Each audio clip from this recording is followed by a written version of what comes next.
Coach McMillan, a very spirited comeback effort falls just short in the second Ohio Valley Conference game of the season here on New Year's Day versus SIUE, down 19 points, but you bring it to within near a one-possession game in the final moments. Overall, your thoughts this afternoon? I thought that our kids didn't do a very good job of coming back from playing less than 48 hours ago. And that's just, you're going to have to grow up and learn how to do that. And we've just got a lot of inexperienced kids. I thought for the most part, SIUE played harder than we did. And we're going to have to find an answer to that challenge. It didn't look like we really started playing until we got down 19. So we've got to have better leadership and, hope we can answer the bell as it's going to be presented to us here next week.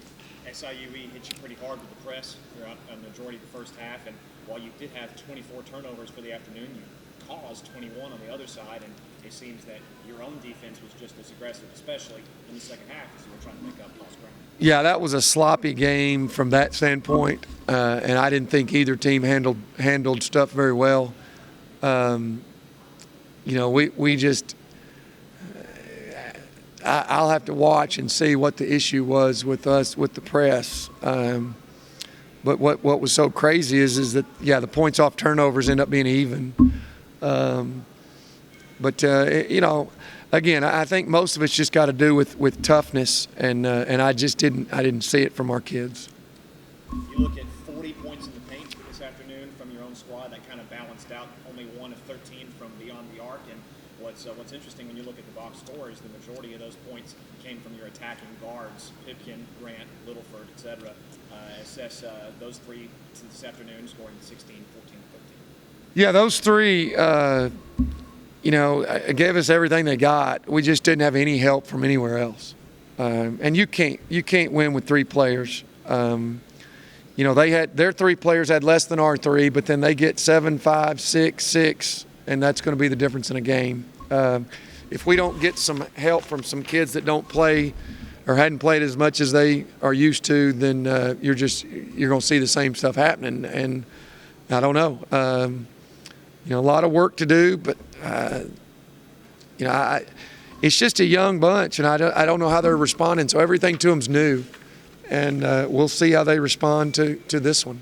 You talked about the offensive efficiency not necessarily picking up at the rate you would want it to be until the deficit grew to double digits, and you see the fourth quarter you shot 58% from the field, 7 of 12. So as you build off of that heading into Tennessee State Thursday. Well, you get down, and then you tend to want to give effort when it doesn't matter anymore. And I think that's a trait of a youthful, immature, inexperienced team.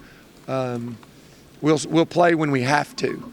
We don't play when when it's right out of the gate. We play when we have to. And but I'm afraid that's going to be the only way you learn is you go through these games, and we'll see if we can learn from this one and do something else. And on that same vein, your first 2 conference games have been similarly in margin. You had an 8-point final score against Austin P 2 nights ago, and this one went down to 4. So you know that having played in those intense games and conference matchups will help the team. You hope it will. But we played a tough schedule, so that should have taken care of itself outside of conference. And what you do is you've got 6 kids playing right now that have never played for UT Martin, and so they don't understand what the standards are and what everybody else thinks about you. They just don't get it. And so you have to, we're back to your mama telling you don't touch the stove. Most kids go, I wonder what that really feel like. And we've got a lot of kids that are willing to touch a stove right now, and I was too scared. I didn't want to touch that stove, so I fixed it beforehand. So we'll see what we do. We'll see.